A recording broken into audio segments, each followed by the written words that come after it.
এই যুবক, তোমার বিদ্যাও নেই, তোমার বুদ্ধিও নেই। তুমি ওই যুবকের মতো যেই যুবক মাঠে নেমে বলছে অমুকের চরিত্র ফুলের মতো পবিত্র, ওর যেমন বিদ্যাও নাই বুদ্ধিও নাই। এই ছেলে তুমিও তাই, তুমিও তাই।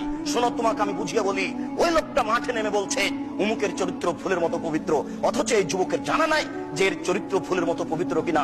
এই যুবক, তুমি মাঠে নেমে যে কথা বলছো, তুমি জানো বিচারের মাঠে তোমার মন্ত্রী এমপি কে আল্লাহ বলবেন, ও মন্ত্রী সাহেব, ওই যে টিনটা একটু কাঁধে নাও, টিন, ওই যে গমের বস্তাটা নেও, নিয়ে হাঁটো। আল্লাহ রাসূল বলছেন যে উট যদি হয় এটা, তাহলে উটের শব্দ করবে। এটা যদি ঘোড়া হয় তো কাঁধে চড়ে ঘোড়ার শব্দ করবে। এটা যদি ছাগল হয় তাহলে কাঁধে চড়ে ছাগলের শব্দ করবে। আর এটা যদি জড় বস্তু হয় তাহলে চুপচাপ থাকবে। আর ওই এমপি সাহেব, মন্ত্রী সাহেব এই বস্তা কাঁধে করে হাঁটবে।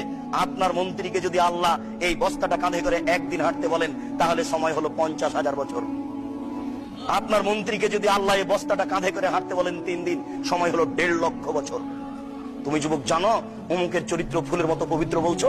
এসব জাতি, এসব জনগণ, এরা দেশকে লুটে খাচ্ছে, আর তুমি বলছো অমুকের চরিত্র ফুলের মতো পবিত্র। মানে এই যুবক, তোমাকে বলতে এসেছি, তুমি কি করে তার বক্তব্য শুনতে যাও, তাকে দাওয়াত দিতে যাও, তার সাথে আমার আল্লাহতে গন্ডগোল। ওই হুজুরের সাথে আমার আল্লাহতে গন্ডগোল। তোমার হুজুরের আল্লাহ সব জায়গাতে থাকেন, আমার আল্লাহ সপ্তম